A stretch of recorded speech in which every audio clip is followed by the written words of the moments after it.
என் மகனே, ஏன் இந்த நடுக்கம்? யாரை பார்த்து அஞ்சுகிறாய்? நீ என்னை எங்கே தேடி அலைந்தாலும் நான் உன்னுள் இருப்பதை நீ உணர்ந்து கொண்டே இருப்பாய். வெளியெங்கும் தேடாதே.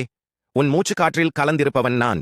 என்னதான் என்னை நீ மறைத்து வாழ்ந்தாலும் உன்னுள் இருக்கும் நான் உன்னை இயக்கிக் கொண்டுதான் இருக்கிறேன். நீ எடுக்கும் ஒவ்வொரு அடியும் என் விருப்பமே. என் பிள்ளைகள் நீங்கள் எங்கு செல்ல வேண்டும், எங்கு செல்லக்கூடாது என்பதை ஆபத்து வரும் முன்னரே முன்கூட்டியே உணர்த்திக் கொண்டுதான் இருக்கிறேன். உன் உள்ளுணர்வாக ஒலிப்பது என் குரலே. என்னை நீ ஆலயம் ஆலயமாக தேடி அலையும் பொழுதெல்லாம் அந்த பக்தி பரவசத்தில் உன்னுள் இருக்கும் நான் அகம் மகிழ்கிறேன். இன்று கேள்.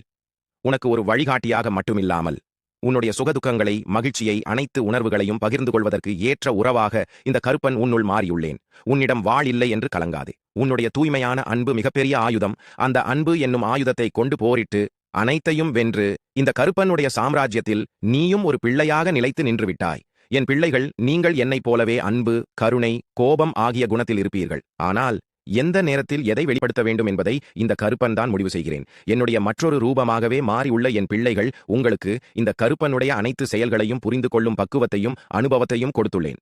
பாரடா, இந்த உலகத்தை வாழ்வில் செல்வங்கள் நிலையற்றது. அந்த நிலையற்றதை நம்பி ஏமாறாமல் என்றும் உனக்கு துணையாக வரும் நிலையான ஆன்மீகத்தை உனக்கு கொடுத்தேன். அந்த பாதையில் உன்னை இந்த கருப்பன் பத்திரமாக வழிநடத்தி வருகிறேன். கேட்டதெல்லாம் கிடைக்கவில்லையே என்று வருந்தாதே. உனக்கு தேவையானதை மட்டுமே கொடுப்பது இந்த கருப்பனுடைய கடமை.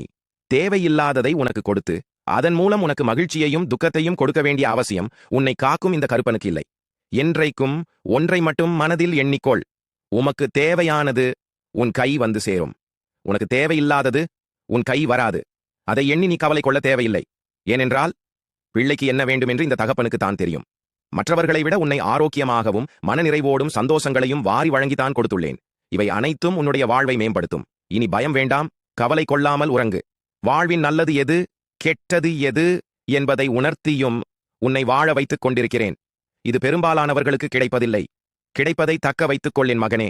இந்த போர்க்களம் உன்னுடையது அல்ல, என்னுடையது. ஜெயம் உனக்கே.